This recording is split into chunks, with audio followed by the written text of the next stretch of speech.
আমরা এখন আছি মালয়েশিয়া লাঙ্কাউই আইল্যান্ডে। স্কাই ব্রিজে যাওয়ার জন্য একটা জায়গায় চলে আসছি। আমরা নেচার ওয়াক করে যাই। নেচার ওয়াক করে যারা যেতে পারবে না, যারা বাচ্চা বা বয়স্ক মানুষ আছে তাদের জন্য আলাদা ব্যবস্থা আছে। সেটার জন্য আলাদা করে আপনাকে 10 থেকে 12 রিঙ্গিতের মতো পে করতে হবে, মানে 300 টাকার উপরে পে করতে হবে। তো আমরা নেচার ওয়াক করে যেতে আমাদের বেশি ভালো লাগে। এই জায়গাটার মধ্যে সবচেয়ে বেশি যে জিনিসটা হয়, উন্মুক্ত অনেক বানর ছিল। আমি কিন্তু বানরদেরকে খুব ভয় পাই, কারণ এখানে ওপেনভাবে মোবাইল নিয়ে হাঁটলে বানরটা ছু মেরে নিয়ে চলে যাবে একদম জঙ্গলের ভেতরে। সো এই ব্যাপারে খুব সাবধান। এই সিঁড়িগুলা অনেক উঁচু থেকে নামতে হয়, আবার অনেক উঁচুতে ওঠার পর উঠতে হয়। এখানে হাজার হাজার সিঁড়ি ছিল। তো এই যে পাহাড়ের পাশ দিয়ে খুব সুন্দর জায়গা, একদম নিরিবিলি সাইলেন্ট প্লেসে মানুষ যাচ্ছে এবং আসতেছে।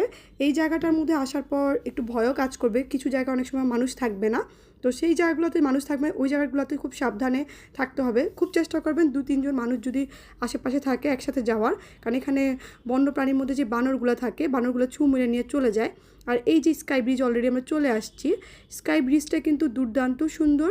এই ব্রিজটার মধ্যে এত বাতাস ছিল, এক প্রান্ত থেকে আরেক প্রান্ততে যাওয়ার সময় আমাদের খুব ভালো লাগে কাজ করে। এখানে মাঝখানে মাঝখানে কিছু গ্লাস লাগানো থাকে স্কাই ব্রিজের এখানে, বেশ মানুষ এখানে আসে।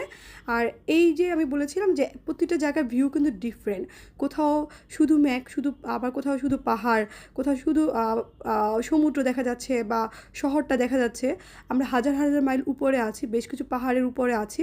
আর প্রতিটা জায়গায় যে দেখা যাচ্ছে পিছনে আমাদের বিভিন্ন ধরনের ঘোরার স্পেস, আমরা প্রতিটা জায়গায় কিন্তু ঘুরি। প্রতিটা জায়গার জন্য আমাদের আলাদা করে নিচ থেকে টিকিট কেটে আসতে হয়েছিল, আর টিকিট না কাটলে কিন্তু পড়তে পারবেন না।